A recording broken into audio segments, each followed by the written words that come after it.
Welcome everybody to the meeting of the Council on Monday the 16th of February 2026. As my chaplain, Reverend Terry Williams, has now gone on to pastures new, he's now in Leeds, I'd like to ask now for you to remain standing for my new chaplain, Reverend Robin Trotter, to lead us in prayer.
Please be seated. May I remind everyone present that this meeting will be broadcast live via the internet and the record will be archived for future viewing. Could all councillors ensure that when they speak, they switch their microphones on and speak in close proximity to the microphone?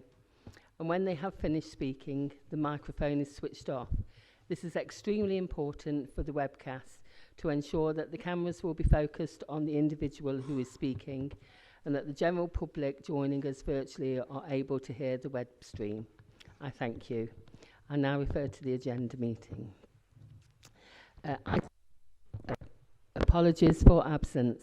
I invite the Chief Executive to give any apologies received. Thank you, Mayor. Apologies have been received from Councillors Beach, Smedley, Locke and Legg. Thank you. Item 2, are there any declarations of interest? No, thank you. Item 3, minutes of the previous ordinary council meeting. I propose approval of the public minutes of the meeting held on the 8th of December 2025. Could I have a seconder, please? Councillor McKeenan. Thank you. Now we shall go to the vote. All those for?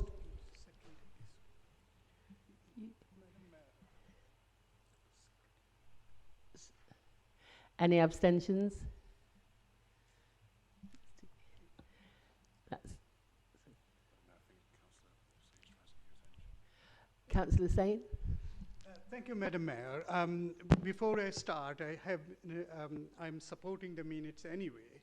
So for the clarifications, Madam Mayor, although I was unable to attend the recent full ESBC Council recent meeting, I have since watched the proceedings on YouTube. I was concerned to hear that Leader of the Opposition, Councillor George Allen, stated that I had signed a letter to the Prime Minister's office. Madam Mayor, for clarity, I did not sign the letter. The correspondence issued by Councillor Ian Cooper, the then leader of the County Council, indicated it had been signed by all councillors. Upon becoming aware of this, I formally notified the County Council solicitor and publicly expressed my displeasure at a previous full County Council meeting. That clarifications remains on the official webcast. Thank you, Madam Mayor. The point I'm trying to make, the statement was issued by the leader of the opposition, which is completely untrue. Thank you. Okay, thank you, Councillor Sain. We'll just note that and minute that. Okay, thank you. So we'll go back to the vote on the minutes from the last meeting. So I think that was carried. We're right there. Yes. Okay. Thank you. I don't think there are any announcements in item 4. Item 5, there's no urgent business either. Item 6, medium-term financial strategy. I invite the Cabinet Member for Finance and Treasury Management to present and propose this report. Could I have a seconder for that, please? Thank you, Councillor Youssef. I invite the would you like to do the report then, please?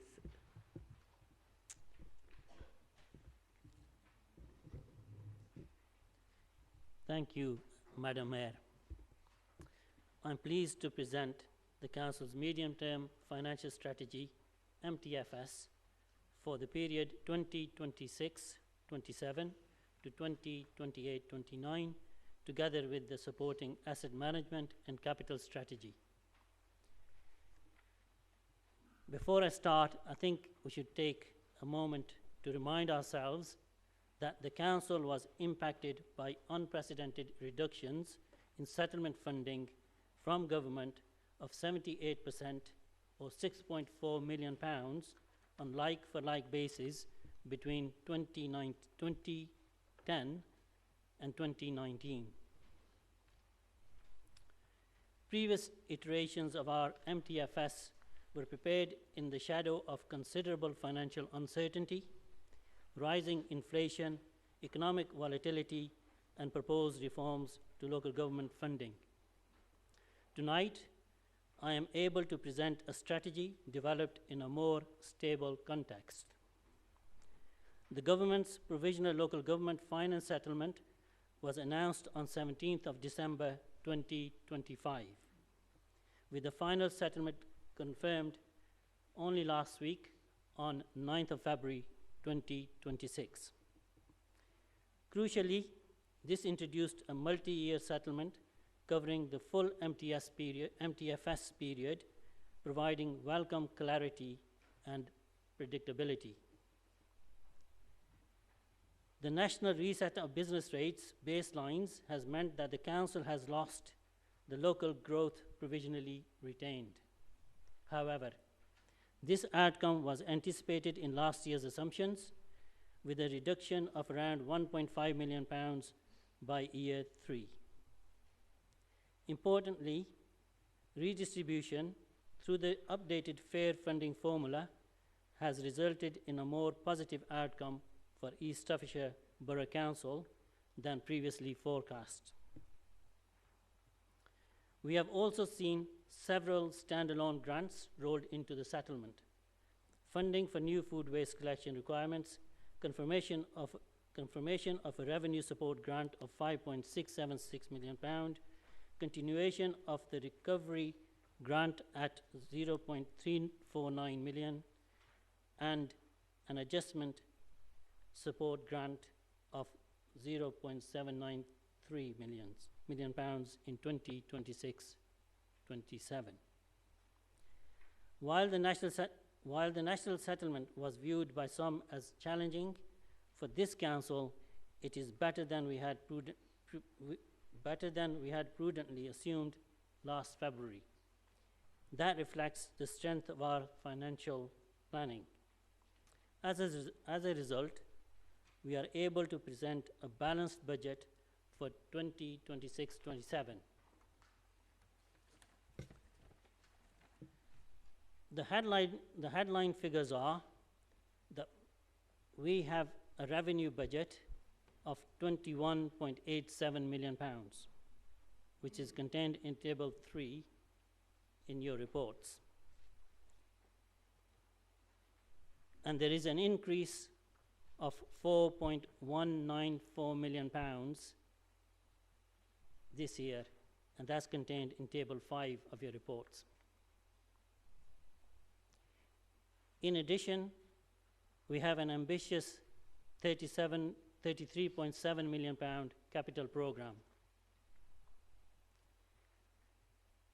This represents 8.634 million, yes, 8.634 million pounds increase in revenue budget since we took control in May 2023. This strategy protects frontline services while investing in our priorities. On the revenue side, in 2026-27, we are investing £873,000 to implement a new food waste collection service, £910,000 to create a new local plan, £375,000 to meet rising temporary accommodation costs, £441,000 to insource the housing register and allocations service, £500,000 to maintain council buildings, £200,000 to continue cost of living support, and £120,000 for supported exempt accommodation pressures. Madam Mayor, supporting our residents remains our top priority. That is why this budget allocates £3.25 million across different departments to deliver targeted cost of living support to those who need it most. Alongside this, our updated capital programme provides £33.7 million of investment across the borough, including regeneration projects, estate decarbonisation, disabled facility grants, and key developments in Uttoxeter and Burton. This is a significant and ambitious programme of investment in our communities, our infrastructure, and our future. However, we remain clear-eyed about the risks ahead. Local government reorganisation, supported housing pressures, and ongoing service demand. An ongoing service demand mean we must continue to manage resources carefully and avoid reliance on reserves for ongoing expenditure. To deliver this strategy, the proposed Borough Council Band D council tax will be increased by 2.98%, equating to just 12 pence per week for a Band D property, or for a Band A property is 7.8 pence per week. Before I conclude, I want to place on record my sincere thanks to my Cabinet colleagues for their leadership and support throughout this process, and to our Chief Executive, Chief Finance Officer, and all officers involved in preparing this budget. Their professionalism, diligence, and hard work, often behind the scenes, have ensured we are able to present a balanced, responsible, and forward-looking strategy this evening. This MTFS reflects prudent management, targeted investment, and responsible stewardship of public funds. Madam Mayor, I therefore commend the medium-term financial strategy, the asset management and capital strategy, and the proposed level of reserves to members for approval. Thank you. Thank you, Councillor Chowdhury. I invite the Council to debate this item now. Anyone? No? Sorry. Oh, sorry, Councillor Sankey. Thank you, Madam Mayor. I'll be honest, I was undecided whether to speak this evening on the grounds that every suggestion that opposition has made in the last few years has been, for our residents, have been rejected out of hand. However, I do feel strongly that I should speak today, and I have to point out to the Cabinet member, even the Prime Minister does listen and makes changes they're usually called U-turns. So, if I may, before I move on, if I can ask members to have a look at the front page of the document concerned, if I may. Madam Mayor. The report says medium-term financial strategy. And I'm going to argue that actually it isn't a medium-term financial strategy for this authority. Yes, from an officer point of view, and Lloyd is an excellent 151 officer, and it will have all the ticks in that. But I don't believe that this is, it is closer to a short-term financial strategy. If I may, Madam Mayor, the Labour government is proposing and has proposed to actually destroy this council and actually disband it with support from my colleagues over there who are supporting the disbandment of this authority. What that means in real terms is that in 15 months' time, there will be a shadow authority in place. Right? And that shadow authority, and I think we probably ought to just re-emphasise this, will take control, bit by bit, seek control from what we do to the new shadow authority and then the new authority. That means that this budget will be the last budget we do as East Staffordshire Council where we have full control over what we do. Right? I'm assuming there isn't any U-turns in the process on that. Right, now, so given that this is likely to be the last budget of which we actually have full control, what I was expecting was some of our projects, and to be fair to the cabinet member, he has mentioned a number of them, but two particular projects that a lot of people, in fact probably all members of the authority, have worked on, which is the Borough initiative in Burton and the Maltings. Two major projects that we all, forget about party, we might haggle over the detail, but all members here want those two projects to be successful and implemented. Sadly, there is some big budget holes in those projects. And there is no proposals other than some references that we will be looking at them longer term. We haven't got longer term. There's two projects there. What my expectation was, and when we look at the new shadow administration, they're going to look at the project and say, project, it's not complete. Is the financial strategy in place to delivery? At the moment, the answer to those two projects is no. Right? So we've got two projects that have not got the financial strategy to address those two. There is big budget holes. Get what I say that, but we don't. I understand, and before any member says we can't look at borrowing, I understand. We can't even look at saying, well, we could look at saying when we give some of the corporate plan that we're giving away some assets on that. Again, that's in the corporate plan. That's another option. But yeah, there's lots of things around this. But I was expecting, Madam Mayor, something that said there's two projects that around that address it. And shadow authority will say, here's a project, they're not fully funded, we'll mothball them or scope them back. And I feel quite strongly that the Maltings has been, to be quite, is awful, and it needs addressing, and I want it to address, and I believe it's across the whole chamber that we want those things to address. So, Madam Mayor, for that reason, because we haven't got a clear direction, because the next budget we will have people pulling our strings or very close to pulling our strings. So on that reason, I'm afraid, Madam Mayor, I can't support this budget. Thank you.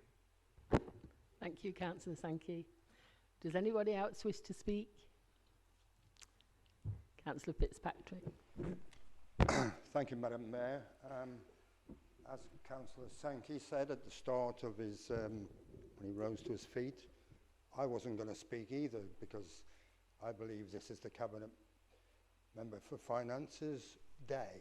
And I give him that, and he presented it very, very well. He actually presented an excellent budget. Lots and lots of growth, lots of development within our frontline services, apprentices, new environmental health officers, lots of growth that fortunately with a better outcome from central government has enabled us to do.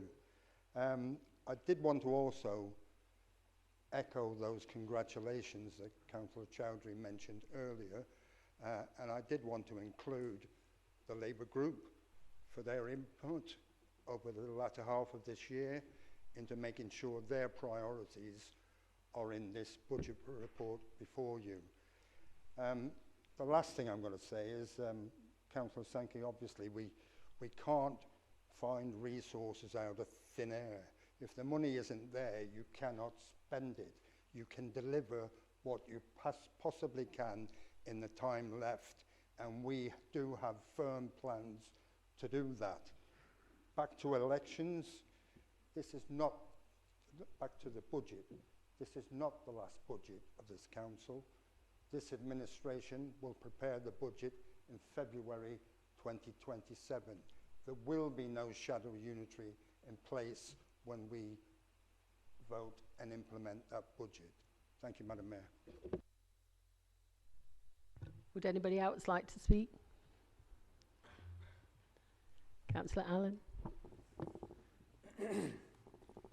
Thank you, Madam Mayor. I think the point that Councillor Sankey was trying to make is that we know that the Multins and High Street regeneration projects have been funded to a certain extent, but they haven't been funded in their entirety. And we've got a motion on the agenda today to talk about the loss of the Heritage Lottery Fund bid on the High Street regeneration project, which means we've effectively lost £10 million of funding there, and the budget doesn't seek to address it.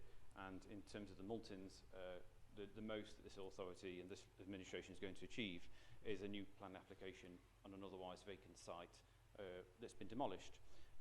Now, I take what the leader of the council said, and I understand what he's saying, but effectively what could have been happening, and I think what the point that Councillor Sankey is trying to make is that if this administration had taken over in 2023 and really understood the funding that was required to push these projects through to completion, it could have been working on how to fund those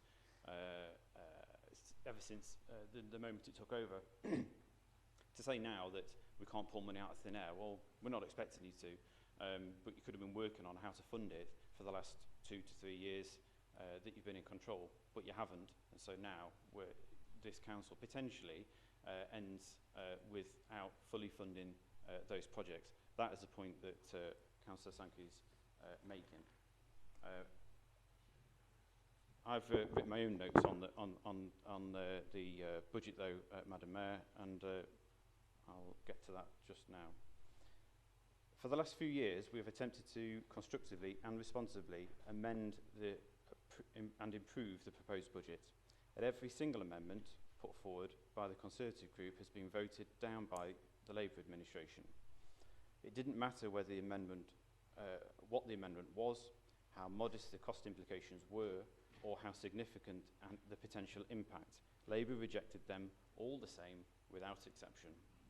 At the same time, the Labour leadership dispensed with star chambers and effectively blocked any meaningful input from the opposition members during the budget setting process.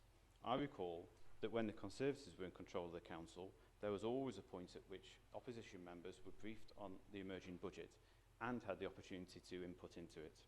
That collaborative approach ended when the moment this administration took office.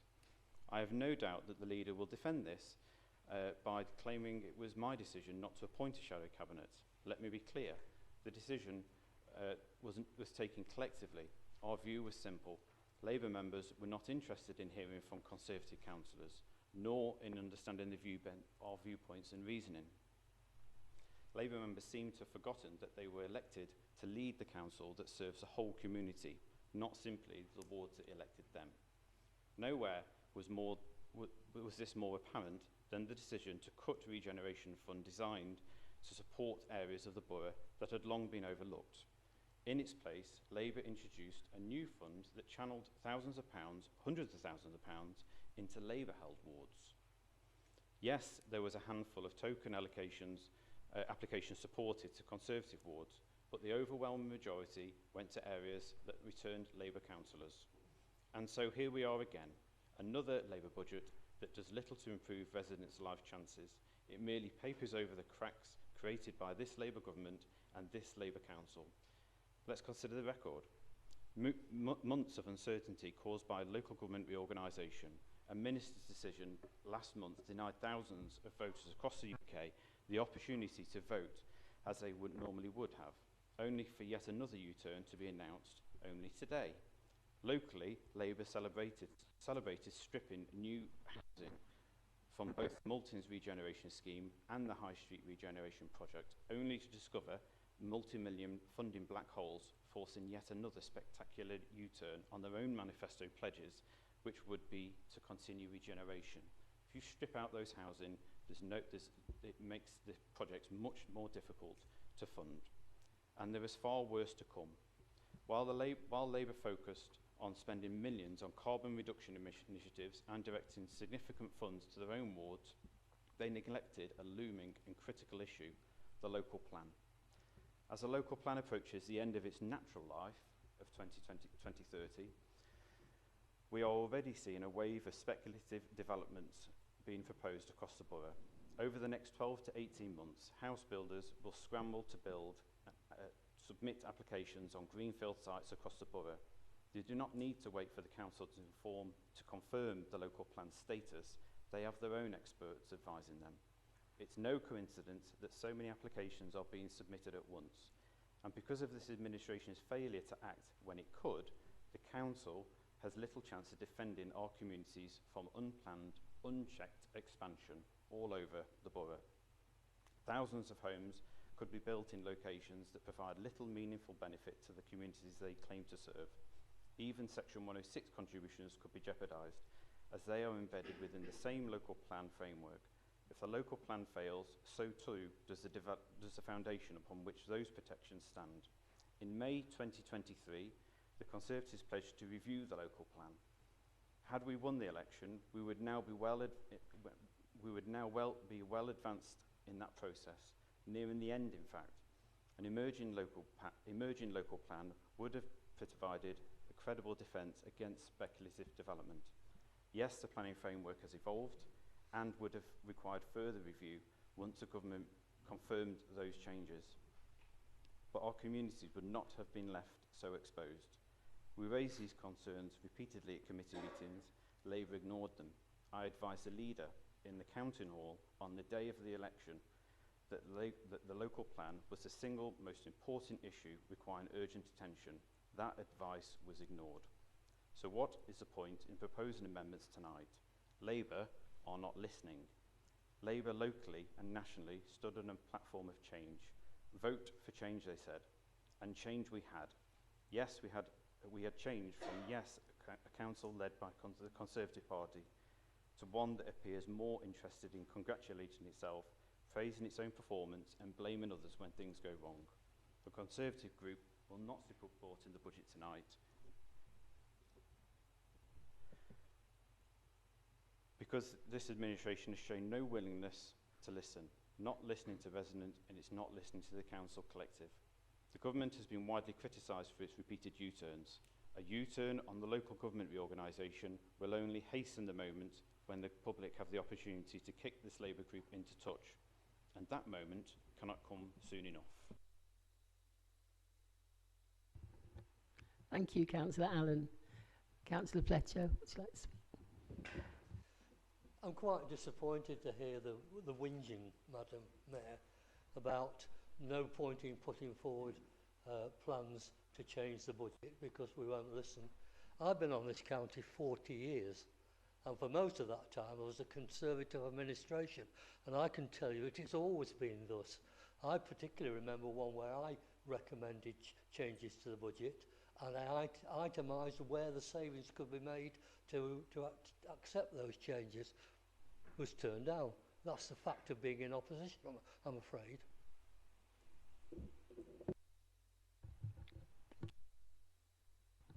Thank you, Councillor Fletcher. Would anybody else like to debate? Councillor Hadley. Thank you, Madam Mayor. Despite some criticism from the other side of the floor, I'd like to pay tribute to Councillor Chowdhury for his continued hard work in delivering another budget that reflects the progressive programme of this administration.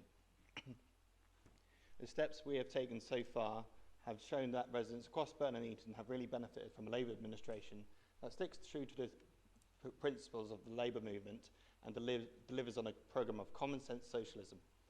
At a time when the government is forcing through changes to local government that we reluctantly have to accept, it is encouraging to see that essential services remain protected, and I appreciate Councillor Chowdhury and the officers for their support on this, and I will be voting for the budget. Thank you.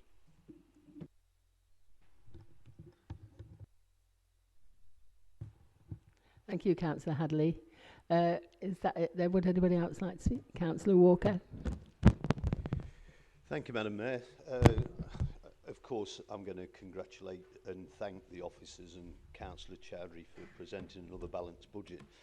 There's a whole load of stuff that I've got written down here, but I'm not going to focus on that. I just want to focus on the new buzzword that we're hearing in today's U-turns. I think it's quite amusing, actually, because you're quite right. There's loads of them knocking around.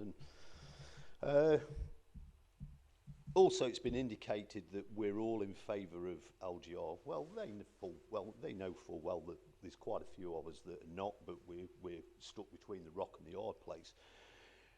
But we have had this conversation before in this chamber regarding star chambers. My recollection, I've asked Councillor Aaron direct, because we have no problem with the people opposite turning up to star chambers or forming a shadow cabinet. My understanding from what we was told, it was Councillor Allen that wanted to attend every star chamber himself. That was the problem that we had. It wasn't cabinet members or shadow cabinet members turning up. Not a problem. It was Councillor Allen himself personally turning up to every one. That's where the problem sat.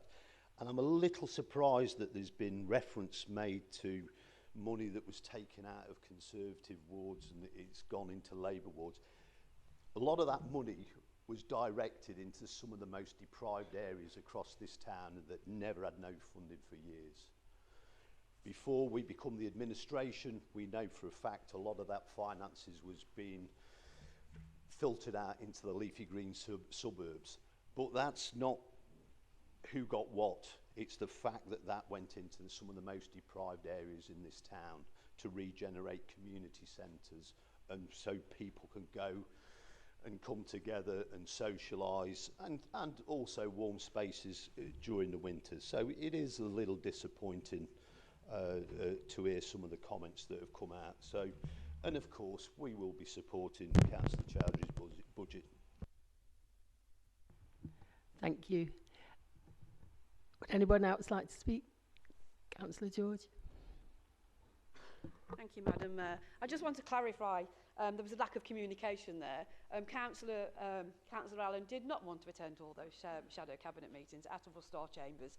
I think there was a lack of communication on who was going to be invited to sit on those. So I just wanted that clarifying. Thank you, Councillor George. Right, we'll leave it there now. And Councillor Chowdhury, would you like to respond at all? Or? Yeah, thank you, Madam Mayor. Yes, of course, I would like to respond. Firstly, thanks to Councillor Walker, Councillor Hadley, Councillor Fletcher, and Councillor Fitzpatrick for your kind comments, and some of the responses you've actually already given. In terms of the issues which have been raised, Councillor Allen talks about star chambers, and as leader of the council has said, and as Councillor Walker has said, basically it was his decision. He wanted to come on his own. He didn't form a shadow cabinet. Of course, those were always open, and you know what? If you had attended them, you would have enjoyed them. They were really good, open, and collaborative sessions. So it's just you didn't really want to participate, and hence why you didn't get them. You didn't attend. It is quite disappointing to hear that, you know, somehow we discriminated between the wards about where the money is spent. It is profoundly disappointing. I think we took as Labour administration, we took the approach that we will concentrate our efforts in areas of most need. Surely that is the right thing to do, isn't it? And you know, we had an extensive ward enhancement program with a tune of £1.5 million, and those funds were available to all wards in the borough. And I understand that, you know, most of them wards, if not all, benefited from that money, and had some good work done in those areas. It isn't surprising from Councillor Allen when he says, well, we're not listening, or, you know, what's the point making suggestions? The truth is,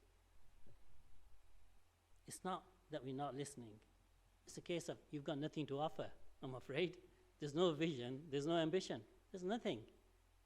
Even this evening, you know, there's nothing come forward, nothing that would actually is worth listening to be fair, as far as the residents of the borough are concerned.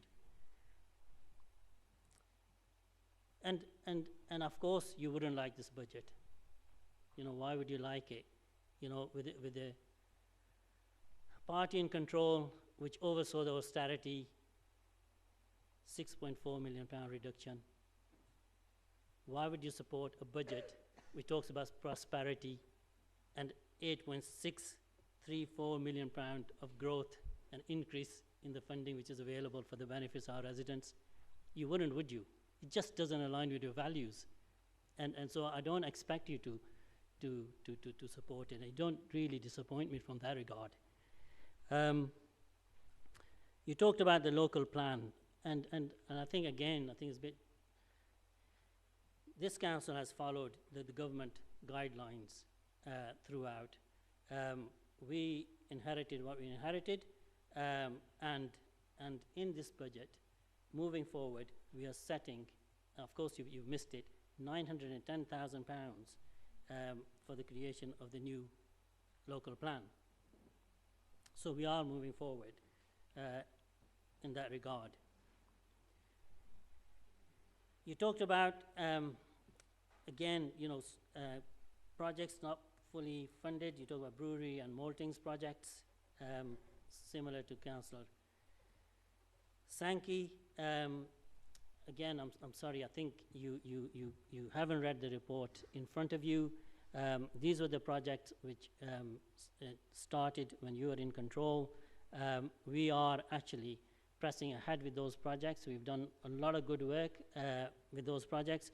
In terms of the finances, there's £11.17 million from the Towns Fund for the brewery project, and for the maltings, we have an allocation of £1.17 million. That is the funding available for the Uttoxeter master plan.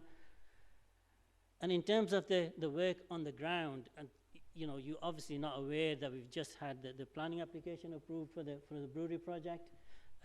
Shortly, we'll be going out to tender for the demolition works. So not only you've seen the work which has been done, preparing for such a large development, which I'm sure you understand takes time. Having gone through the planning, Now you'll start to see the next phase and actually works being carried out on the ground with the demolition works. So we are pressing ahead. We are actually pressing ahead with those two projects, just in case you haven't realized. So you're totally wrong to suggest that we haven't pressed ahead with those projects. Councillor Sankey talked about, this is the last budget, and Councillor Fitzpatrick, leader of the council, obviously is actually responded to that. This is a 3-year plan, and that is what we are working on. Whatever happens with the local government, we want to be in a good situation financially. So when the transition does happen, if it does happen, then hopefully our finances will be in a good state. Again, you want that transition to be as smooth as possible for the benefits of the residents.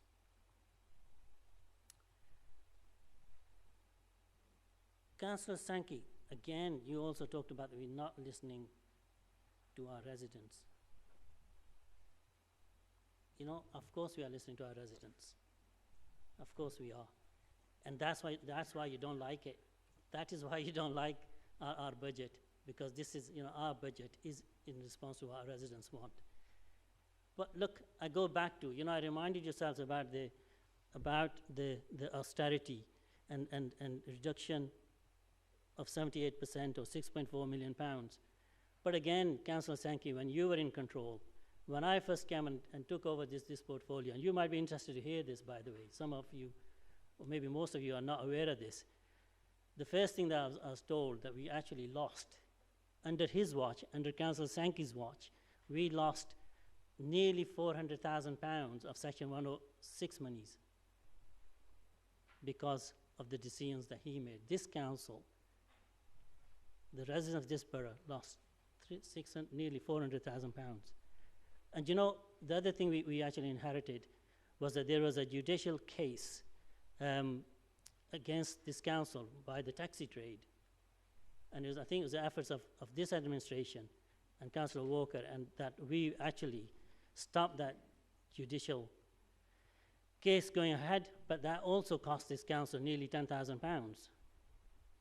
So when it comes to the finances and sound judgments, that is what we inherited. So I am not going to stand, we are not going to stand here and take any lessons from yourselves, from that side of the chamber. And frankly, you made, I don't know what you said, to be honest with you. There's no substance in what you said. You had no proposal. Ultimately, what do we have in front of us? We have a budget, just over £21 million budget. Nearly £4.2 million growth this year. £3.25 million for the cost of living support for the residents of this borough. That is what we're here to do. We are here to support the people in the greatest need, and we'll continue to do that. So I would say it's a good budget, it's a progressive budget, it's an ambitious budget, in a difficult financial kind of landscape, but nonetheless, we have been progressive, and like I said, I think in the 3 years that we've been in control, it's a relatively short time, and we have actually increased the budget by £8.634 million, £8.6 million. I urge everyone to support this budget because it's a good budget. It's a budget for our residents above all. Thank you, Councillor Chowdhury. We shall now go to the vote. It is a named vote, so I'll just read out this. In accordance with section 17.7 of Part 3A, Rules of Procedure, a named vote will be taken for this item. The monitoring officer will read out names in alphabetical order. Please could you use your microphone and state clearly whether you are for, against or abstaining. Thank you. Thank you, Madam Mayor. Councillors, as indicated by the Mayor, Councillor Afsar. For. Councillor Allen. Against. Councillor Bailey. For. Councillor Bullock. Against. Councillor Chowdhury. For. Councillor Clark. Against. Councillor Fitzpatrick. For. Councillor Fletcher. For. Councillor Gaskin. Against. Councillor George. Against. Councillor Gould. Against. Councillor Hadley. For. Councillor Hawkins. For. Councillor Holmes. Against. Councillor Holton. Councillor Huckabee. For. Councillor Hudson. Against. Councillor Hussain. For. Councillor Jones. Against. Councillor Penny Krupski. For. Councillor Justlove Krupski. For. Councillor Mansfield. For. Councillor McKiernan. For. Councillor Peters. Against. Councillor Sankey. Against. Councillor Shrive. For. Councillor Michael Slater. For. Councillor Simon Slater. For. Councillor Smith. For. Councillor Louise Walker. For. Councillor Paul Walker. For. Councillor Colin Whitaker. Abstain. And Councillor Colin Wellman. Against.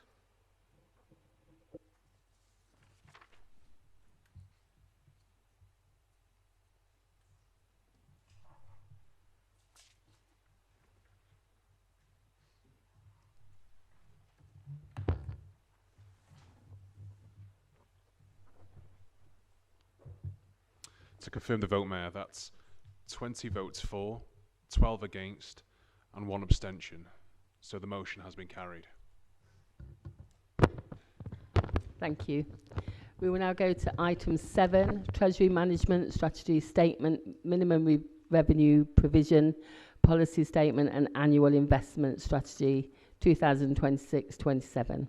I invite the Cabinet Member for Finance and Treasury Management to present and propose this report.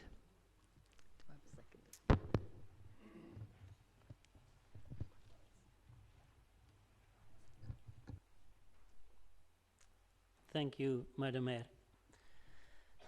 This report presents the Council's updated Treasury Management Strategy for the 2026-27, which also includes the supporting minimum revenue provision policy and annual investment strategy.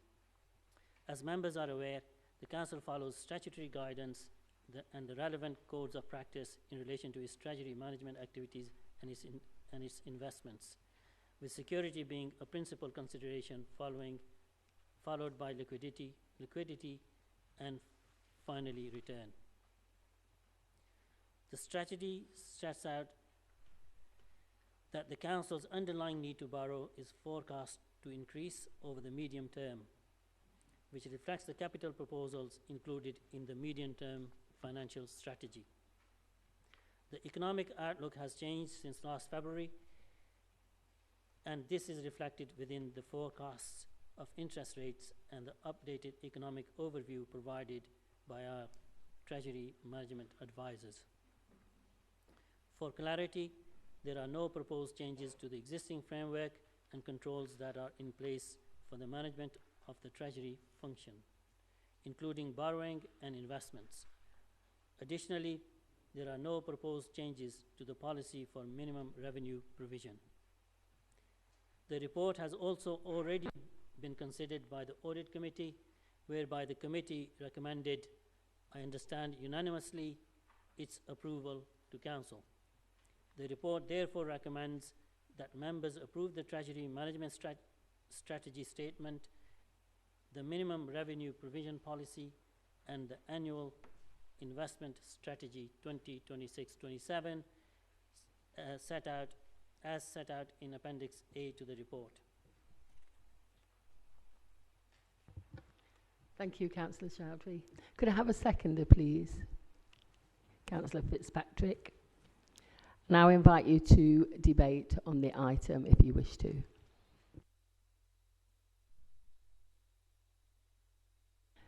Okay, so we'll go to the vote. We should go to the vote. All those for?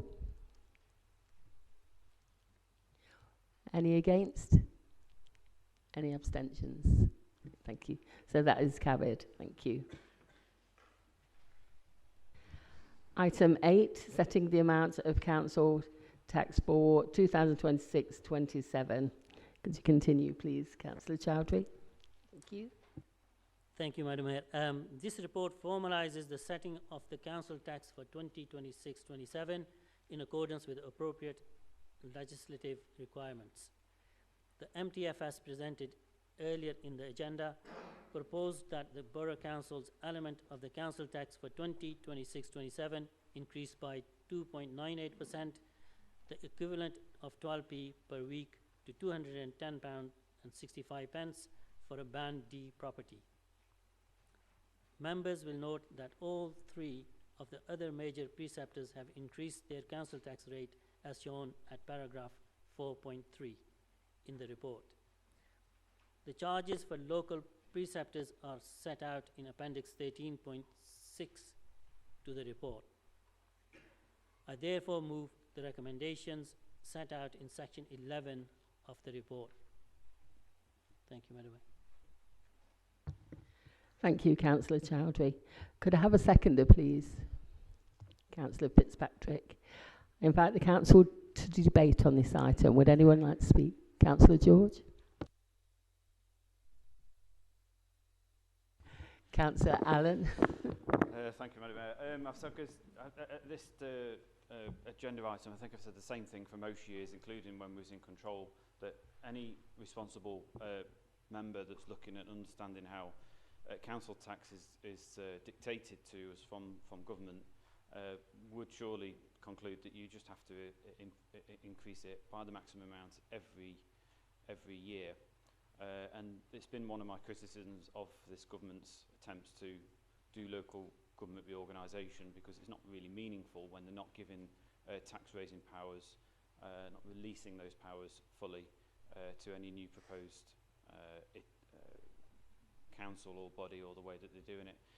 And really, until the government change the way that council tax is raised locally and give councils the power to raise it as much as they need to, such that they can lower it in other years if need be, then really we and every other council is stuck to raising the council tax by the maximum amount. Happy to point out as well, I think it's important for people to realise in East Staffordshire that the element that ESBC charges is only £5 on Band D. For Band A, that effectively means less than £2, I think, increase over the whole year. So it's quite a mediocre amount, really, and it goes to some quite important services. So I'm happy, and the Conservative Group's happy to support increasing the council tax, but that bears no bearing on what the council tax is going towards. It's simply a matter of the mechanism by which government allow councils to raise tax, and that needs to change. Thank you, Councillor Allen. Anyone else would like to say anything? Okay, thank you. We'll go to the vote then. This is a named vote again.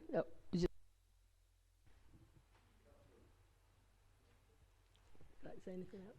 Yeah, I don't think there's any question in there. I think I note what Councillor Allen has said, and I probably don't disagree with him that the councils shouldn't have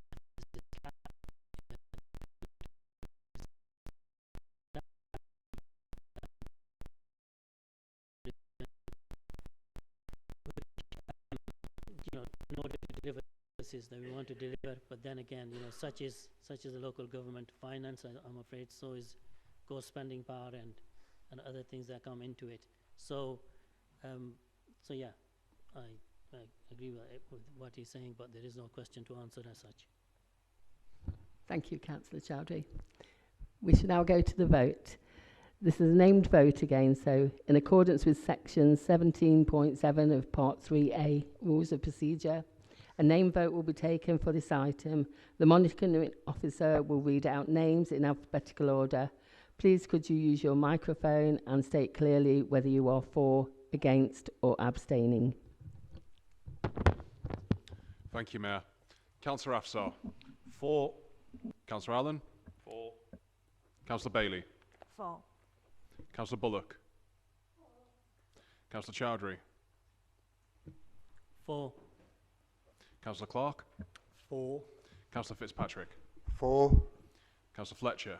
For. Councillor Gaskin. For. Councillor George. For. Councillor Gould. For. Councillor Hadley. For. Councillor Hawkins. For. Councillor Holmes. For. Councillor Halton. Councillor Huckabee. For. Councillor Hudson. For. Councillor Hussain. For. Councillor Jones. For. Councillor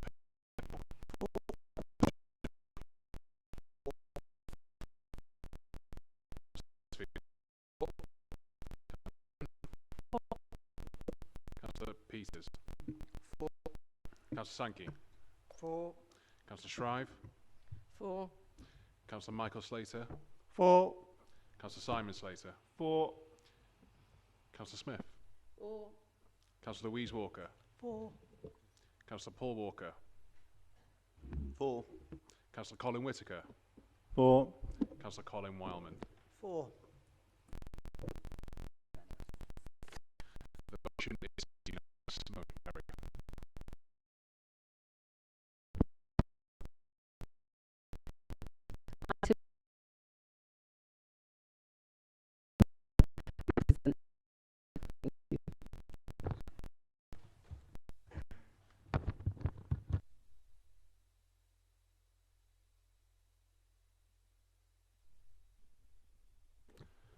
Thank you, Mayor. Thank you, councillors.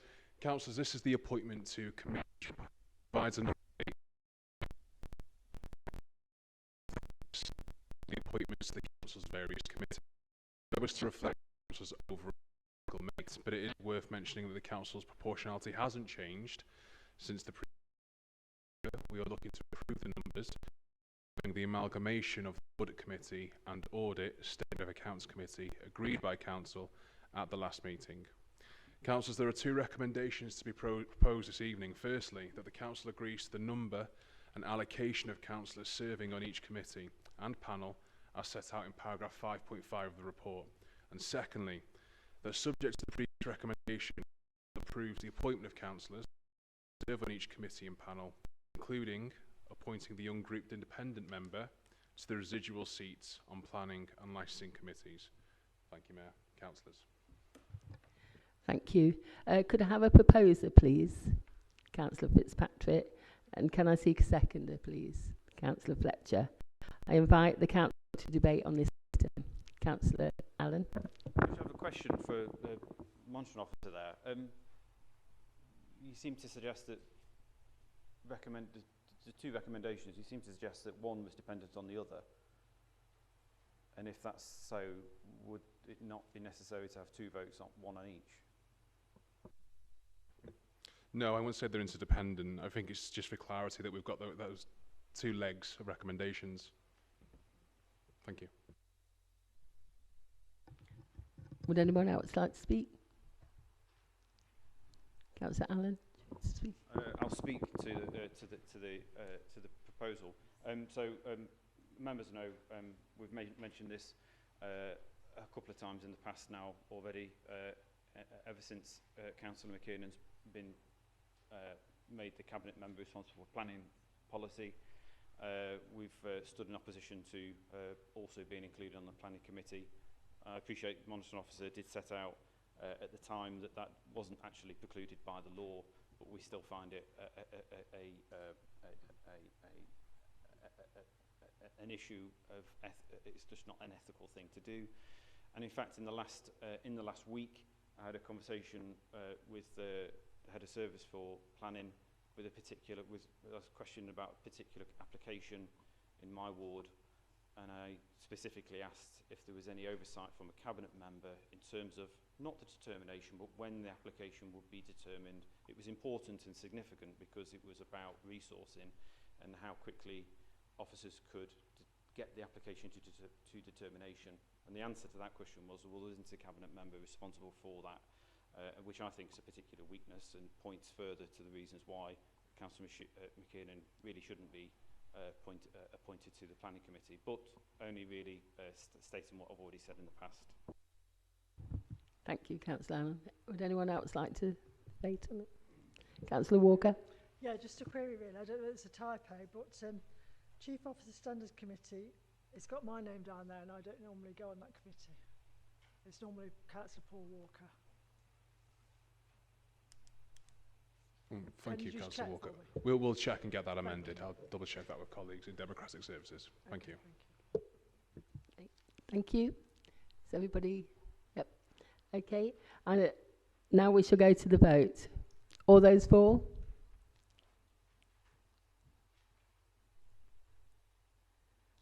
All those against? And any abstentions? Thank you.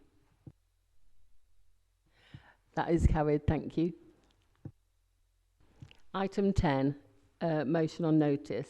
I invite Councillor Dennis Fletcher to present the motion at item 10 on the agenda.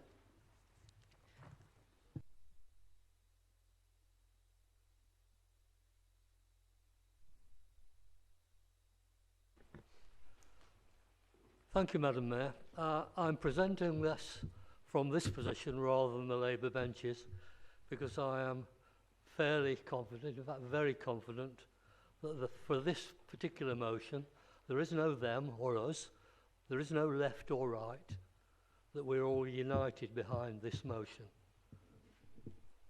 Do you need to have a seconder first, Madam Mayor, before I speak? I'll do it after, Councillor Fletcher. Sorry? I'll do it afterwards. Okay. I'll read the motion out for the benefit of people who might be viewing it from outside. This council calls on the leaders of all major political parties in Great Britain and Northern Ireland to declare that racism in any shape or form is unacceptable and that they will expel from their party any member who expresses or has expressed racist views. The next paragraph, Madam Mayor, replaces what I originally put at the request of the Conservative administration, Conservative group, and I accept it for the simple reason it improves the original motion and in fact strengthens it. So it reads, discrimination of any kind is wrong and we stand against anyone who seeks to divide our communities for political or personal gain. The Council requests the Chief Executive, on behalf of the Leader of the Council, to write to each of the major political parties advising them of the motion and asking for their assurance in this matter. That's the motion. Thank you, Councillor Fletcher. Do I have a seconder? Councillor Allen, thank you. Does anybody wish to debate on the item? Councillor Fletcher. Thank you, Madam Mayor. One of the greatest sentences ever written was drafted by Thomas Jefferson in the preamble to the United States Declaration of Independence in 1776. It read, "We hold these truths to be self-evident, that all men are created equal, that they are endowed by their Creator with certain unalienable rights, that amongst these are life, liberty, and the pursuit of happiness." 187 years later, Dr. Martin Luther King reiterated those words in his speech from the steps of the Lincoln Memorial, and they're worth repeating. He said, "I say to you today, my friends, even though we face the difficulties of today and tomorrow, I still have a dream. It is a dream deeply rooted in the American dream. I have a dream that one day This nation will rise up to live out the true meaning of its creed. And then he repeats, we hold these truths to be self-evident, that all men are created equal, that they were endowed by their Creator with certain unalienable rights, and that amongst these are life, liberty, and the pursuit of happiness. He went on to say, I have a dream that one day my 4 little children will live in a nation where they will be judged not by the colour of their skin, but by the content of their character. How wonderful. How inspirational are those words. They assert that life, liberty, and the pursuit of happiness are natural, universal, and cannot be taken away.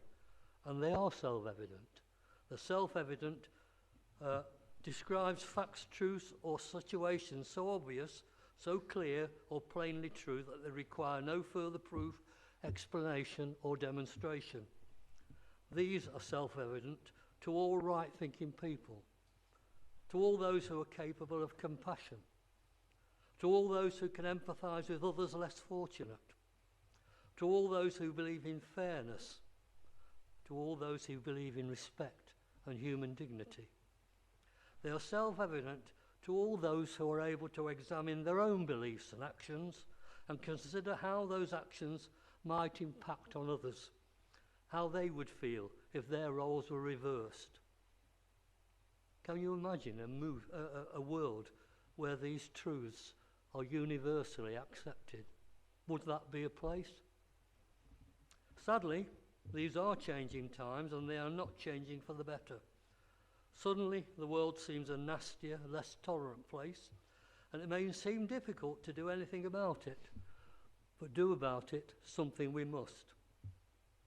In America, the rule of law, the freedom to protest, and even the right to walk or drive in the street safely without being assaulted by the state seems to exist no longer in the towns and cities where ICE has made its presence felt.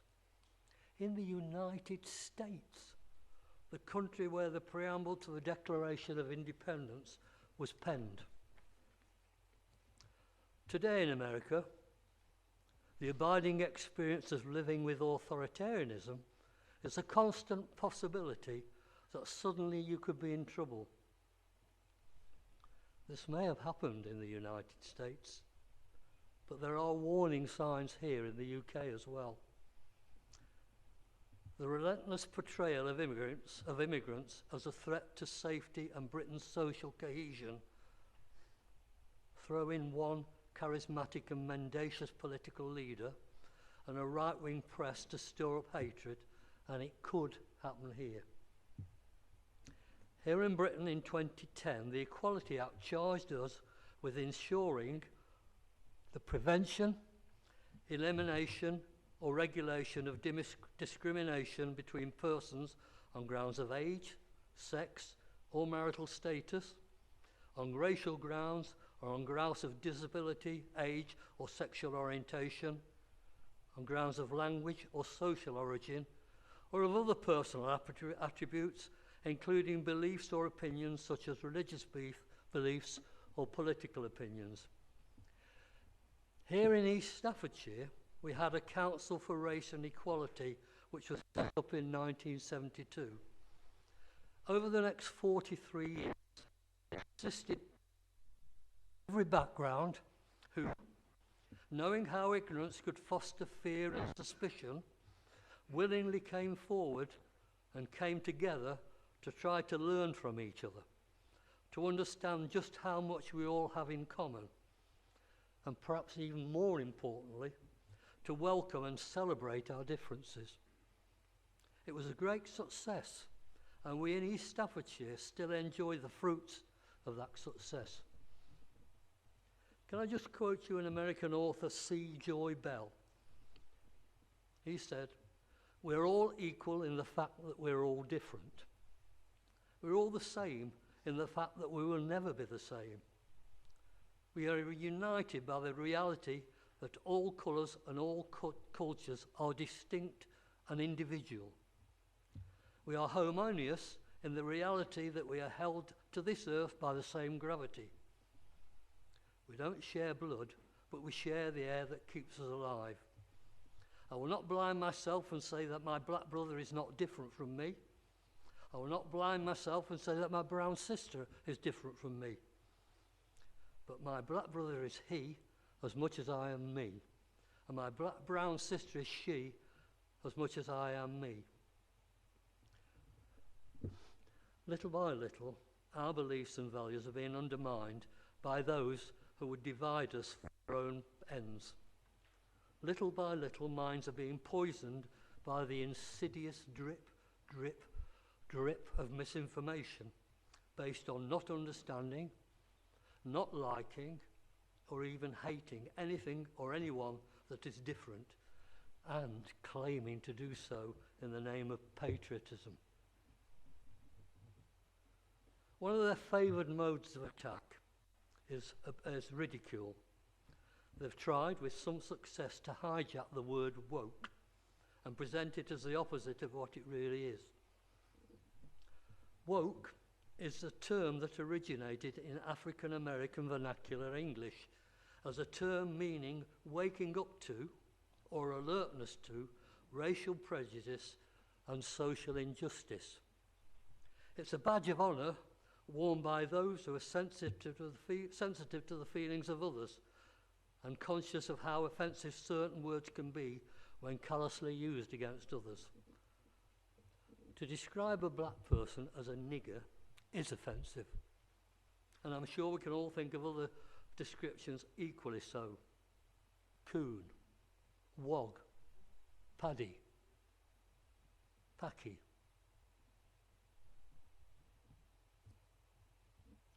More often than not, it's not what's said though, it's how it's said.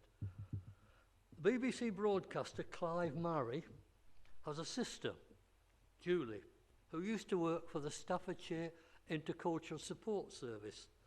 She supported classroom assistants in schools with ethnic minorities here in East Staffordshire, including one where I was the deputy head, Victoria School. She once said, "I'm not concerned when people use the wrong term to describe ethnic minorities. It's sometimes difficult to know the current thinking when choosing to use words like black or brown or coloured. But I sure as hell know by a person's body language or the emphasis placed on certain words when that person is prejudiced." It's not racist to dislike a person who happens to be black, but it surely is racist if the only reason you don't like somebody is because they're black. The anti-woke brigade would describe non-acceptance of the use of offensive words as a threat to their freedom of speech. They're oblivious to the fact that with freedom comes responsibility. And I say here and now, we're all free to do exactly what we want as long as it doesn't impinge on the freedom of others.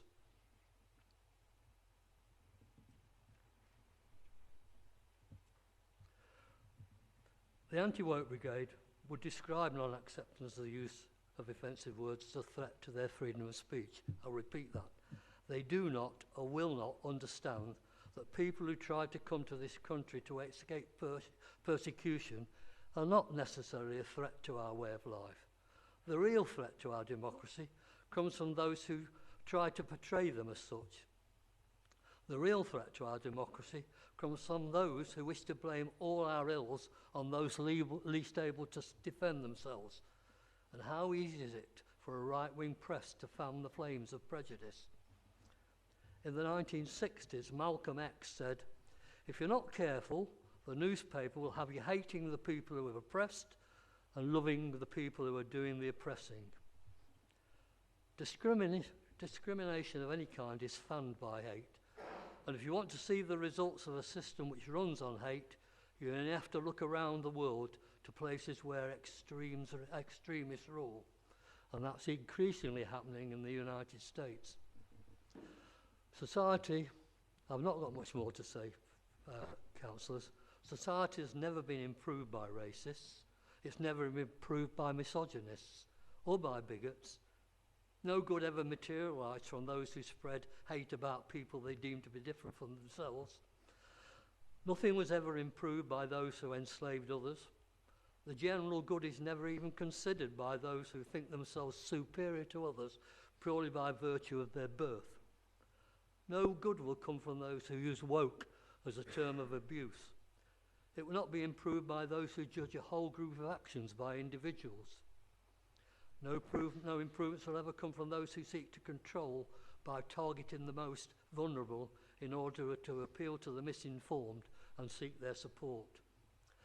And nothing will change for the better as long as bystanders decide not to get involved with the problems of others. If we do nothing when we witness crimes against humanity, then we are complicit in their crimes. The task before us is not an easy one, and at times it looks a forlorn battle. On those occasions we might be comforted by the words of Mahatma Gandhi. He said, "When I despair, I remember that throughout history the way of truth and love has always won. There have been tyrants and murderers, and for a time they seem invincible, but in the end they always fall. Think of it, always. You must not lose faith in humanity. Humanity is like an ocean. If a few drops of the ocean are dirty, the whole ocean doesn't become dirty. In the same way, one asylum seeker who commits a serious crime should not be used as an example to label all asylum seekers, any more than one white murderer should condemn all whites." This motion is not about vilifying those who have concerns over the numbers of people arriving illegally by boats. It could be about persuading governments to come together to find a solution, to act together, to make some shared responsibility for asylum seekers and find ways of processing applications fairly and quickly. It's not about labelling as racist people who may, through lack of real knowledge or understanding, use the wrong terms to describe people who are different from themselves. It is about exposing those who deliberately prey on these fears to divide our communities for political or personal gain. It is about uniting our communities so that we can all work together for the common good. It is about wanting a world filled with love rather than hate. Madam Mayor, this motion will not immediately solve all the problems I've highlighted. However, I believe it is the first important step. And as we all know, the first step is the hardest. Thank you, Madam Mayor. Thank you, Councillor Fletcher.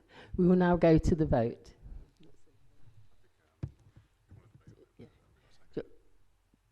Could I have a seconder, please? Yeah, Councillor. Yeah. Would you like to speak? Thank you, Madam Mayor. I'm glad Councillor Fletcher pointed out that it was improved, and I thank him for it because I thought it was. I thought it was too. I would say that because we suggested it, but it was a good example of where we can work together on things, and on something like this, there is no separation or divide. Absolutely. Thank him for the comments that he's made and the speech that he's prepared. Some fantastic stuff in there, particularly like the bit where he mentioned singled out the freedom of others. When I was first getting into politics, you start thinking about things, what you're going to stand for and where your position was on things, and that was the bit that I came down on. It's okay to allow somebody the freedom to do whatever they want, but the restriction is on, does it impact other people? And so that doesn't, you don't need a religious compass for that. You don't need much of a moral compass really for that. That is, if things I'm doing is impacting other people, then it's probably wrong. And so that is a core belief that that I've sort of used as a guide. I wanted to say something about the people that are used. I mean, racism or discrimination generally comes in various different forms, whether it's sexist or any many different forms. But the people that tend to use this type of thing to gain an advantage over a political opponent or or to try and favour themselves or their own grouping, tend to be also the same kind of people that would scream from the rooftops when a state or government tried to restrict freedoms, and the two are linked. And I don't think those type of people really understand that. The freedom of people to vote or to go out and live their lives as freely as possible applies to all of us. It doesn't depend on whether our skin's a certain colour, or from where we're born, or where we live, or what we do, or who we date, who we choose to spend our life with. It really shouldn't matter. And so I find a lot of the time their arguments to be dumbfounded and not really thought through very well. Dennis talked a lot about some great visionaries from America, and they were fantastic visionaries, especially given the fact that America has struggled and seems to be struggling now with race in particular. And I think America is a very different society than most of us in the UK are used to. But we had some fantastic visionaries of the British state of yesteryear. It was called the British Empire then. But I was particularly proud of being British for one of the reasons being that we were the first institution or civilization perhaps in world history to actually outlaw slavery at all, and that's where it started, first on the high seas and then in the dominions that the British state controlled. Of course, the British Empire didn't get everything right. There's lots of examples of where we got things wrong, but think of it, that was the first time in human history that slavery was outlawed, and that then cascaded down to many other things that impact us, other countries, and things that we take for granted today. And so I was very happy to help Dennis, and I'm pleased that he accepted the amendments, and also pleased that he asked me to second this as well, because it isn't a political issue, and I don't really think there's a silver bullet to it either. Ideally, there is. It's just, you know, stop using discrimination as a way to try and dominate and control other groups. But that's more difficult than it seems. But it's important that we keep raising it, particularly when we see this type of behaviour flare up, as we are experiencing at the moment with various different politicians that seem to be being elected. But I've absolute faith in the British system of electing its representatives, and as I said in the debate last month, the last time we debated this issue, if the electorate had really understood the type of people that they were electing, would they still have put the cross in the box? And for all of the polls and for all of the support for alternative parties right now, I fervently believe that I don't think they would have done, and that is it's important that we keep raising it so that people understand and realise the type of people that they are electing, because as Councillor Fletcher pointed out, that's the real risk, that we end up with a political party that goes way too far, much further than the fair-minded folk, as people have termed them in the past. So happy to support it, and let's keep up the work to raise awareness of this kind of thing. Thank you, Councillor Allen. Would anyone else like to speak? Councillor Peters. Thank you, Madam Mayor. Listening very carefully to all that's been said, and we can see quite clearly Councillor Fletcher's 40 years of experience on this council, and may I compliment him on all he said and the way he delivered it. A true champion, as far as I'm concerned. And I'd just like to make a brief reference to a bit of data that might just reiterate and build on everything that's been said. Data from 2025 identified that the UK is facing significant challenges re a surge in far-right anti-migrant rhetoric. And that's something that we must never forget, and we must keep it in our mind. There was a far-right gathering in London last year by a guy who we can all bring to mind, at which 100,000 people turned up to support his policies. 27 police officers were injured. So it's all bubbling under the surface, and I think we as community leaders have a role to play to make sure that the right messages get to the right people. So I thank Councillor Fletcher again and Councillor Allen for all they've said, and let's make sure that we prevail in championing all of these points that we've raised. Thank you, Madam Mayor. Thank you, Councillor Peters. Shall we now go to the vote? All those in favour? I think that's unanimous. Thank you.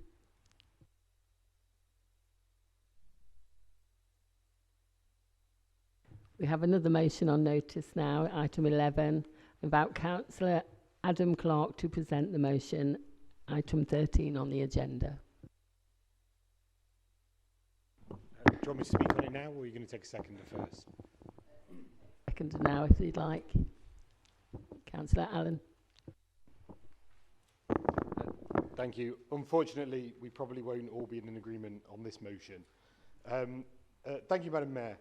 The failure to secure £10 million from the National Lottery Heritage Fund is a financial disaster for this council. It's a disaster for our local heritage, it's a disaster for this council's regeneration ambitions, and it's a disaster for the people of Burton. By failing to secure this funding, the council has left the hopes of creating a world-class brewery heritage centre, archives and brewery experience that the local residents could be proud of on a knife edge. Now, normally, you have to read between the lines from a council press release to see the full picture. But helpfully, the one put out by ESBC the day after receiving this motion on notice gives us a pretty clear insight into the problems this council's regeneration hopes face. Whilst we've produced a nice and shiny idea that we'd all like to achieve, the National Lottery Heritage Fund simply didn't believe in the ability of this council to deliver such a project, and that it is both financially and operationally risky. A damning indictment of the project plans and highlights the urgent need for this council to set out its proposals to save the project. Because we can plainly see this lack of funding commitment tonight with the passing of an MTFS that was supported in full by the Labour group.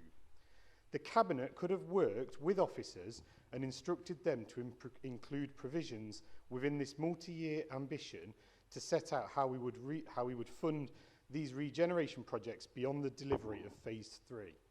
But instead, we're left with an MTFS that has no current plans in place to fund Phase 4 onwards, leaving us with some demolished buildings, a restaurant with nothing around it, and a few nice paving stones and planters in its place. And my worry is that with all of this, combined with the looming local government reorganisation, it already leaves Burton residents and our once-in-a-lifetime regeneration hopes in a precarious position. The ship is rapidly sailing on our ability to break ground within the council cycle on the delivery of Phase 4 onwards.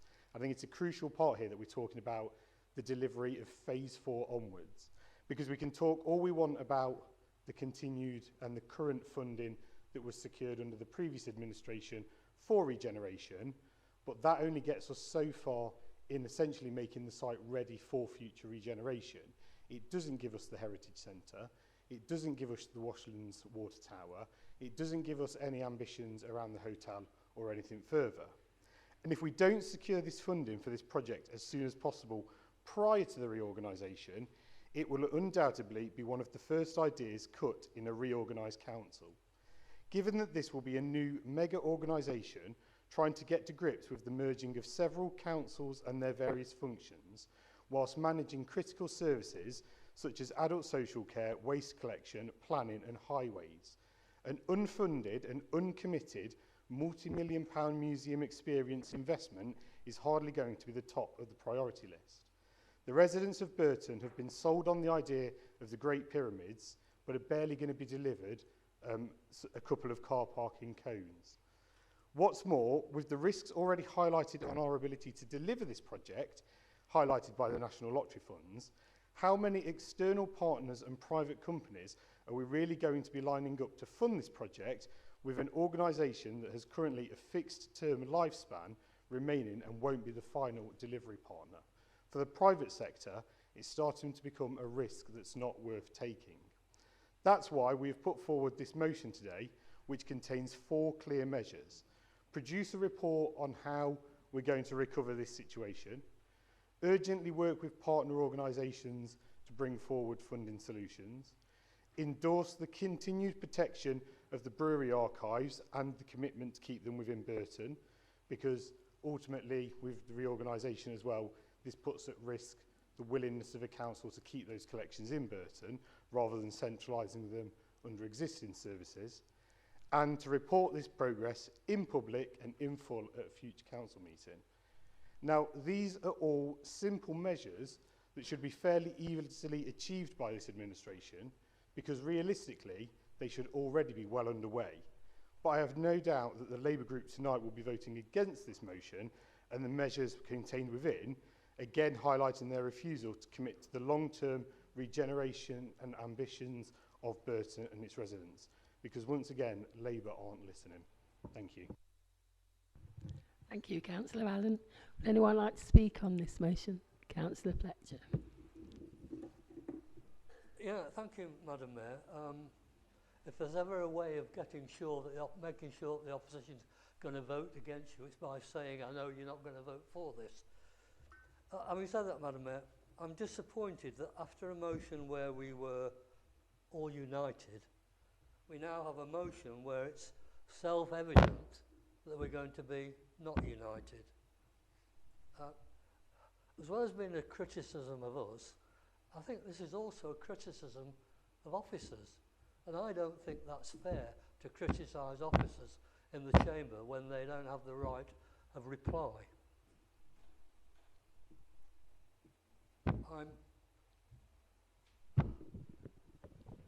I know how hard all our officers work, and I'm sure you all know how hard they work, so it's unfair on that score as well.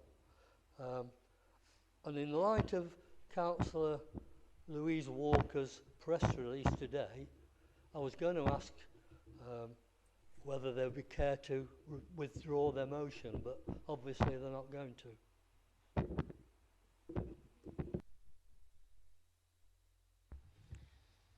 Anyone else like to speak? No. Oh, Councillor Hadley. Thank you, Madam Mayor, and and of course, like Councillor Clark has said, we're not going to all agree on this one. I know the Conservatives are struggling to remain politically relevant nowadays, but this motion really does reflect how desperate they must be. They seem to have forgotten that this is their project. We've inherited it because they sat on their hands while the National Brewery Centre closed. Then they told us we were going to be levelling up and get it, but we didn't, after telling us there was no risk to the council. Given their own track record of managing this project, this is disappointing. They were probably too busy writing this motion to notice the plan going forward, and it's already out there for everyone to see. That the Cabinet Member and the Council have already met with Heritage Lottery to discuss how to strengthen the bid. We've already taken steps to protect the archives, moving them from Station Street and into our own properties, thus ending another Conservative mess. This will not only continue the preservation of our archives and allow for visits, but could open the door to other cultural and tourist opportunities whilst we wait for the new museum. I also know that the cabinet member for regeneration is quite an accommodating person, and had they taken the time to meet with her to discuss these plans, I'm sure they would have had been accommodated. But instead, they chose to come to the chamber instead and just attack the administration. Again, this is disappointing. Having read the plans going forward, I can see there is a clear plan to continue with the project, to learn from the Heritage Lodgley bid knockback and go forward and deliver a successful project that will benefit our town and the wider communities for years to come. And as such, I won't be supporting this motion. Thank you, Madam Mayor. Thank you, Councillor Hadley. Councillor Fitzpatrick. Yes, thank you, Madam Mayor. I'll be quite brief on this, to be honest. I believe we all have to ask ourselves a question here about the sincerity of Councillor Clark's motion. He's a member of the town's board, and I've asked for the attendance records of the town's board for all town's board members. Now, would it surprise you to know that Councillor Clark, a member of that board, has not attended a meeting of that board in the last 2 years? No apologies sent, no declining of the meeting invites, no request to move the timings of the meetings, just nothing. Completely switched off. Now he seems to have switched back on. So, is this sincere, this motion? I fear not. I have to remind members in this chamber as well that it was the previous administration that had no plans for Bass House. No plans for Bass House. It was way down the road. But they did have other plans. They had a plan to shut Burton's Library and move it into our market hall. And luckily, with the support of 1 or 2 members on the opposite side in this chamber, we were able to put a halt to that. That was their plans. I now move to the 4 points, the 4 simple points that Councillor Clark says easily deliverable. Call on the leader, publish in 8 weeks. We're doing that. The Cabinet member has already published that clear path. It's there. I think the Burton Mail have published it today. But the Cabinet member released that on the 6th of February. A clear plan. Affirm a commitment to engage with brewing industry, private sector. I can tell this chamber that I will be in London on March the 2nd at a meeting hosted by our MP, Jacob Collier, with our county council colleagues, the leader of the county council, whoever that may be when we find out. And we will be meeting with an organisation called UK REEF, UK Regeneration Enterprise Investment and Infrastructure Forum. They want to meet to us, they want to talk to us, and the top item on the agenda is Burton Town Centre regeneration. At that meeting will be private investors. At that meeting will be a local major brewery in this town. So that's in place. We're doing that, and it's been in place for a while. I'll feed back on how that goes. Endorse continued protection for the brewery heritage archives. We're absolutely doing that. I'm sure you all know. You've seen all the faff on social media. You've seen the emails. We're absolutely doing that. Report to full council at the earliest opportunity, but before the next AGM. Well, that means March. That's too soon, I'm afraid. I will not be supporting, and I hope my group are with me, this motion for the reasons I gave. Thank you, Madam Mayor. Thank you, Councillor Fitzpatrick. Would anyone else like to say anything? Councillor George? Thank you. Just like to pick up a few points there. This isn't about Councillor Clark, and it's not about an individual as a, or anybody in this room. It's not about attacking anybody either, right? This is about being open and transparent and making sure we keep a project like that going and that we mitigate the risk and make sure our residents get what they want. Thank you, Councillor George. Anyone else before we... Okay, Councillor Walker. Paul Walker. Yeah, thank you, Madam Mayor. Before get into this, just to answer that, saying it's not about attack on anyone, I think contained within that motion, it says this reflects a lack of effective leadership on this administration. So I think it's an attack, but that's just my simple way of looking at things. We've heard about great pyramids. My question is, who built the foundations? It weren't us. But a lot has been said recently coming out of meetings about rewriting history. This is a motion that certainly tries to put a blinkered view on the history that surrounds this project. It was that side of the chamber that oversaw the start of the High Street project, and they certainly had to reshape the project when they missed the red flags that were being raised regarding the closure of the Borough Museum.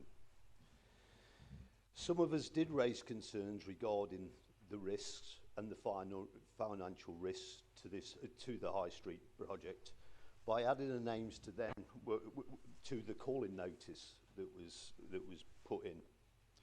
And at the meeting we was told, and this is off the top of my head, my recollection, that there was no financial risk. And I think it was the levelling up fund too that they were there, that they were then confident they would get over the line. And we all know how that one worked out.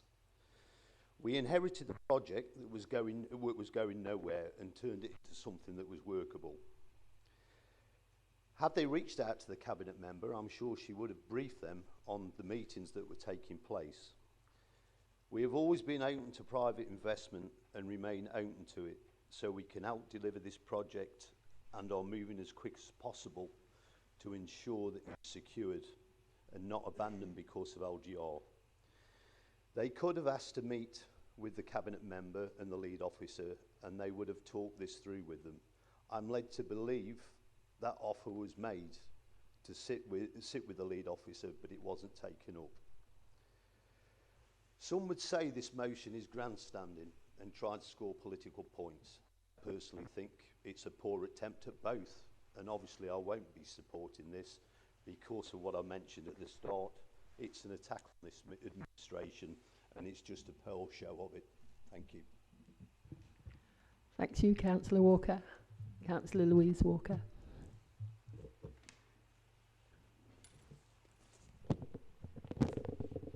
Thank you, Madam Mayor.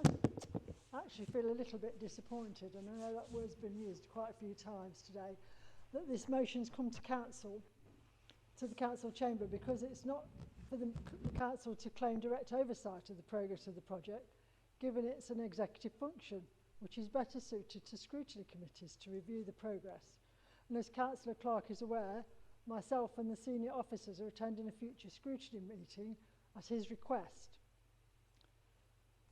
The National Heritage Lottery Fund trustees met with myself and council officers only just 2 weeks ago, 2 weeks, to discuss our bid.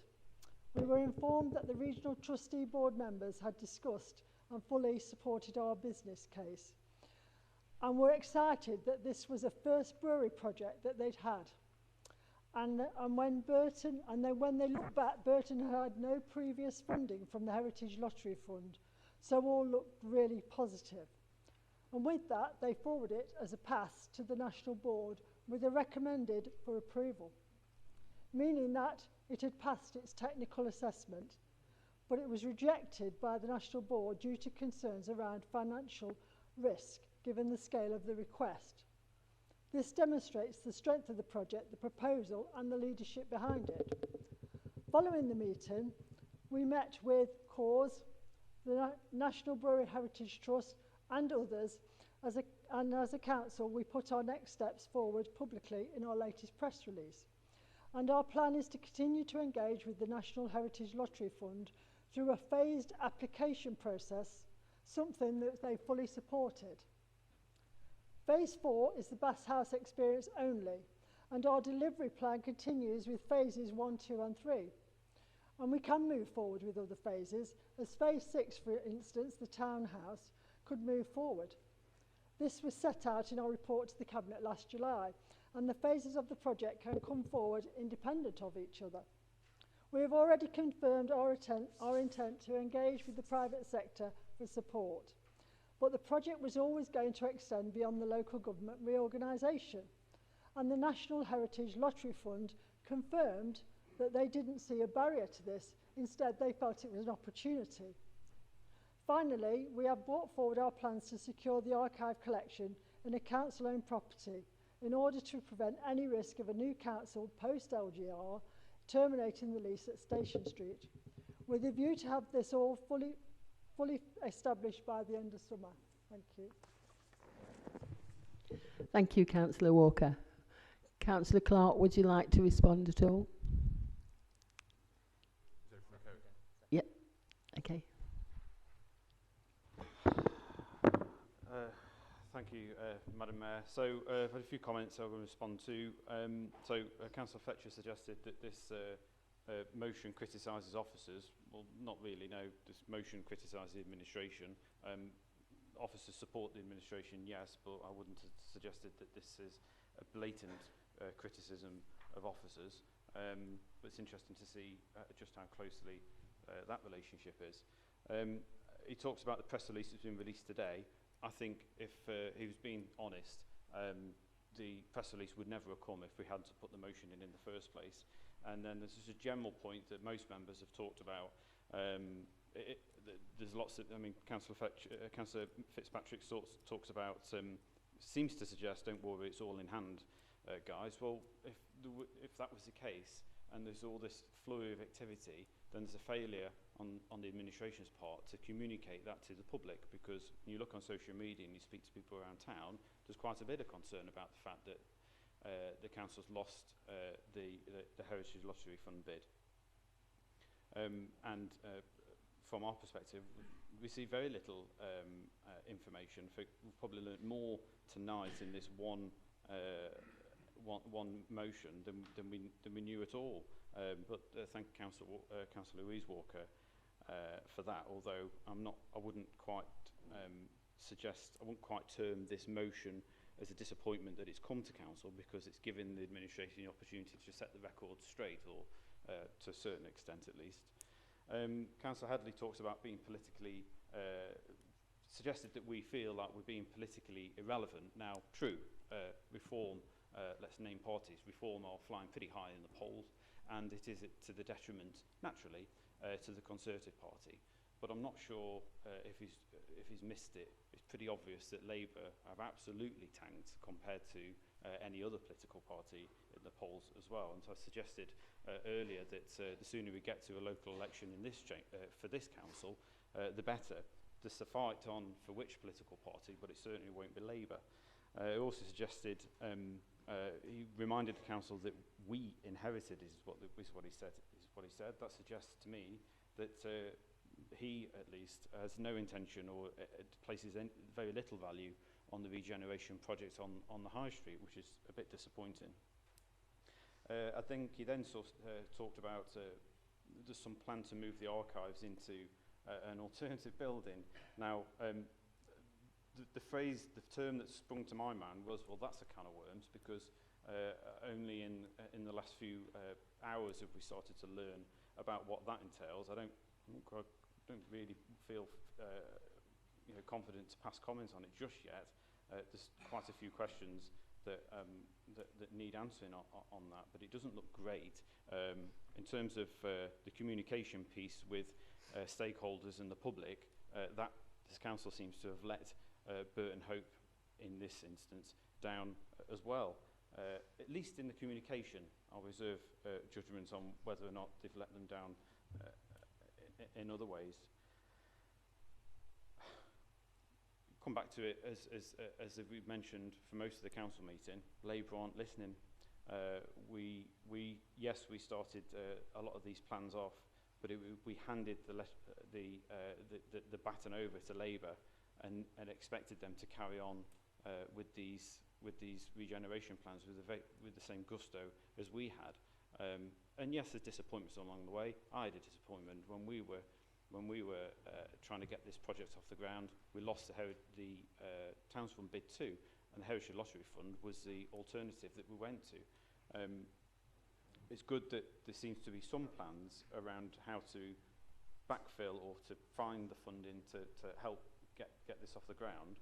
But this seems to be, you know, I'm not sure, I'm undecided about whether or not this has just all come about because we've put this motion in, or because it's actually happening at all.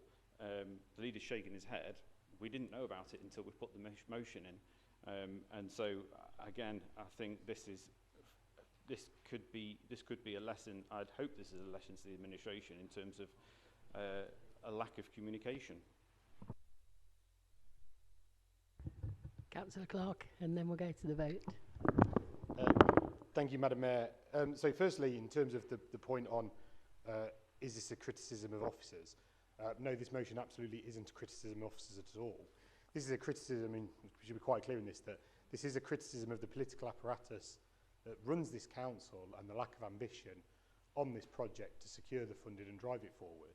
One of the comments made there was that this was our budget, that we set this budget initially for the project when it was first started, and it's nice to finally get some recognition that actually we did start these plans to regenerate this, what was originally Project D, now is the Brewery Quarter, after having the past few years of our involvement almost being denied. But this, we've just gone through the setting of another budget by this council, where they again could have actually influenced decisions such as this. And we also know that key elements to fund this site were stripped out of the original plans around things such as key worker homes on the site to unlock additional funding and investment into the project as well. So the idea that this is fully our budget and that there aren't alternatives to investment that could have been explored is nonsense. I also find it interesting, the element of that actually we didn't need to put in a motion like this, and we could have actually just spoke to the cabinet member and got what we wanted out of that, given that one, if everything is as rosy as has just been made out by some of the comments in terms of the funding opportunities there, realistically the council should be shouting from the rooftops of how positive that is. And I find it interesting that when something like this last happened and the loss of £20 million potential funding through the Town Fund 2 deal came through, we had an extraordinary meeting called by just 5 councillors with a motion of much less substance to discuss a very similar topic, which again could have been a conversation at the time with the relevant cabinet member. So I won't take any lessons on should we or shouldn't we be submitting these sorts of motions there. I think it's as well, it's all very well saying that, well, we've got all these meetings coming up at the start of March down in London, and we're talking to this group and this group and this group, but then also, again, deny the opportunity that this motion would give to shout about that positive work at the next council meeting in March, which would take place after such an event as well.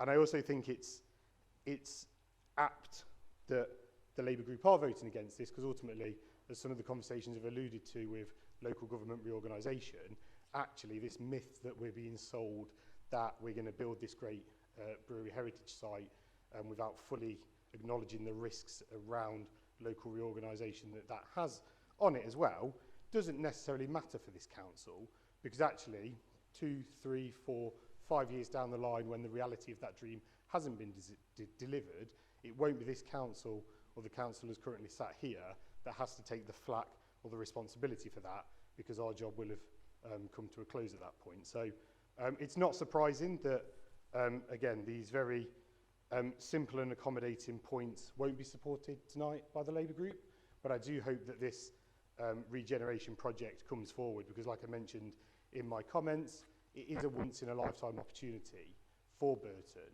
and if we could deliver it, it would be so transformational for the town. But I, and I'm sure many on this side of the chamber and many people of Burton and around the town just don't have faith in this current administration to be able to deliver that. Thank you. Thank you, Councillor Clark. We'll now go to the vote. All those for motion?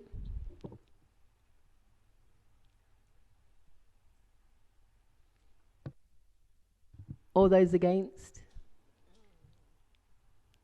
And any abstentions? Thank you. That motion is debated. Item 12, there are no questions have been received in advance of the meeting pursuant to Rule 18. We now exclude the press and public. There is one item to consider in private, so I will now move that in accordance with Section 100A(4) of the Local Government Act 1972, the press and public be excluded from the remainder of the meeting, as it is likely, in view of the nature of the business to be transacted or the nature of the proceedings, that there would be disclosed exempt information as defined in paragraphs of Part 1 of Schedule 12A of the Act, indicated in brackets before each item number on the agenda. Do I have a seconder? Councillor Fitzpatrick. We will now go to the vote. All those for? Any against? Any abstentions? Thank you.